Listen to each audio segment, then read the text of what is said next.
Hello mga kapangarap, eto na naman po tayo sa ating OA session. So as you can see, nagbabiyahe na nga po kami at pupuntahan po natin ang isang farm na hindi ko po alam kung farm ko ba ito o farm mo. At nadaanan nga po namin ang SM San Pablo dahil hindi pa kami nakakapunta dito. Ako lang po pala OA. Medyo malawak nga po pala ang SM San Pablo pero hindi ko po siya pupuntahan. Pero dito po muna tayo sa welcome sa farm ko. O diba, nagkaroon tayo ng farm. Pag pupunta tayo dito, magkakaroon tayo ng sariling farm. At pagdating nga po namin dito ay talaga nag-views agad ako kung gaano kaganda, ka-relax. At syempre naman, tingnan nyo naman kung gaano ka-relax dito sa place na ito, mga ka-OA. Pumunta na nga po agad kami dito sa reception area para naman kami ay makapag-check-in na. At habang kami ay nag-check-in, nag-views muna ako dito sa kanilang farm sa reception area, mga ka-OA. Sobra ako nag-enjoy sa views at talaga naman kakaiba dito sa farm ko, Glamping Dolores. At talagang ma-enjoy nyo ang kanilang place, mga ka-OA. At syempre, tingnan nyo naman napaka-native ang kanilang chandelier, mga ka-OA. Matatandaan ko ang place na ito dahil farm ko ito, OA. At after nga po namin mag-check-in ay talaga naman pagdating po namin ay kumain na po agad kami dahil kami po ay nagugutom dahil nagkaroon po kami nitong farm ko bracelet. Kailangan po talaga meron po nito. At meron din po ditong pwede po kayong bumili ng kanilang mga tinanim or mga kanilang pantanim para magkaroon po kayo ng souvenirs.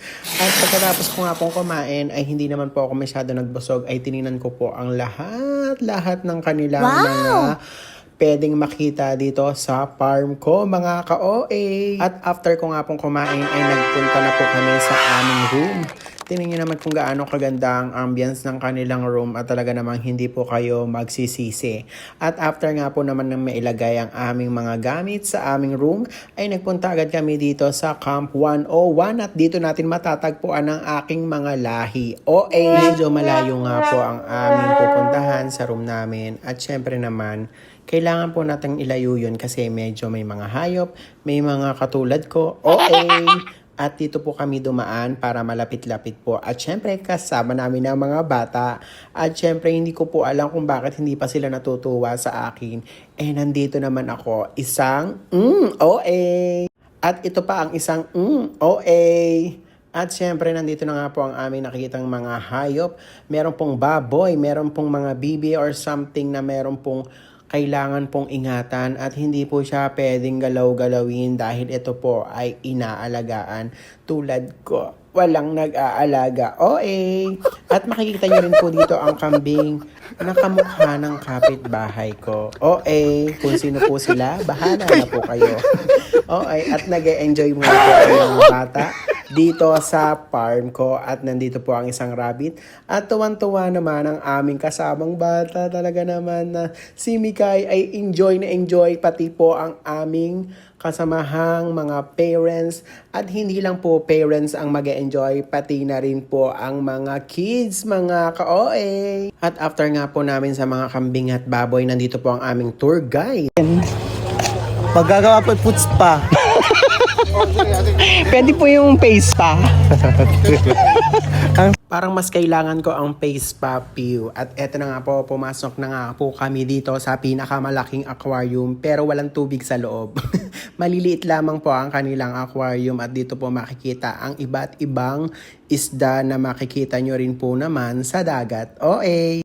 Nagdadaya na nga po ang aming tour guide at naupo na siya at napagod na po siya sa aming pagtutur. At syempre makikita nyo po ang aking mga kasamahan dito. Talaga namang nag-e-enjoy sila sa part na ito, mga ka-OA. At habang nag-e-enjoy po ang mga bata ay talaga namang tingnan nyo naman kung gaano kagaganda. At nagpapaliksihan ng mga isdang napuntahan namin na meron kamukha ito din sa aming kapitbahay. OA! Hindi ko po alam kung ano mga pangalan ng mga isdang ito pero hindi po siya pwedeng kainin, mga ka-OA. At after nga po namin dito sa isda ay dito naman po kami nagpunta sa fish pond. At dito po ma-enjoy ninyo po ang pamimingwit dahil medyo marami po kayong makikitang tilapia. At syempre mga ka-OA, yung inyo pong mahuhuli ay pwede nyo pong ipaluto at kainin mamaya. At pagkatapos nga po namin sa fish pond ay talaga namang dito po tayo pupunta sa isang aquatic room na talaga namang makikita ninyo ang iba't iba ding hayop. At meron ditong puting hito, puting itim na hito. Syempre mga ka-OA, magugulat kayo kasi ang ganda ng kanilang place. At tingnan nyo naman kakaiba, tingnan nyo kung gaano kadami ang mga imported na isda. Hindi ko po alam kung ano mga isda yan kasi hindi naman po talaga ako marunong sa isda. OA! At syempre mga ka-OA, tingnan nyo naman kung gaano kaganda ang place na ito. Dito mo lang yan matatagpuan sa Dolores, Quezon. At syempre, after nga po naming tour dito sa lahat ng kanilang pwedeng i-tour ay talaga namang napagod po ako. At nag-picture taking at tumambay muna po kami sa labas kung gaano kasaya, ka-relax at talaga namang mafe-feel mo ang kanilang farm ko. OA!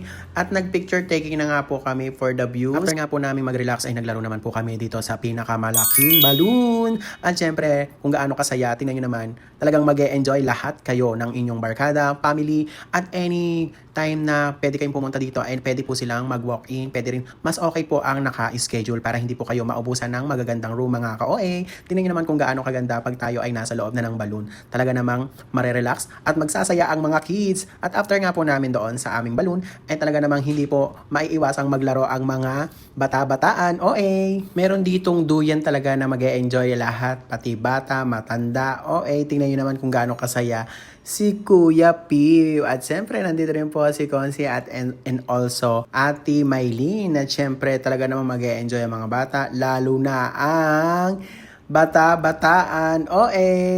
At mahina nga po ang kanilang ikot kaya tutulungan ko na sila kung papaano lumakas ang ikot mga ka-OA. Are you ready? At hindi po sila pumayag na hindi ako sasakay pero mahiluhin at matatakotin po ako dito sa part na ito kasi nalangit-ngit ang kanilang bakal. OA, tingnan nyo naman ang reaction ko dito mga ka-OA. Talagang magugulat kayo at natatakot po ako. OA! At lahat ng kasama ko ay sumakay at hindi po pwedeng hindi sasakay ang lahat na ito kasi para ma-enjoy at maranasan nila itong playground na ito. Talaga namang mag-e-enjoy lahat ng barkada. At after nga po naming maglaro, ay tingnan nyo naman, ipapakita ko sa inyo kung gaano kaganda ang place na ito.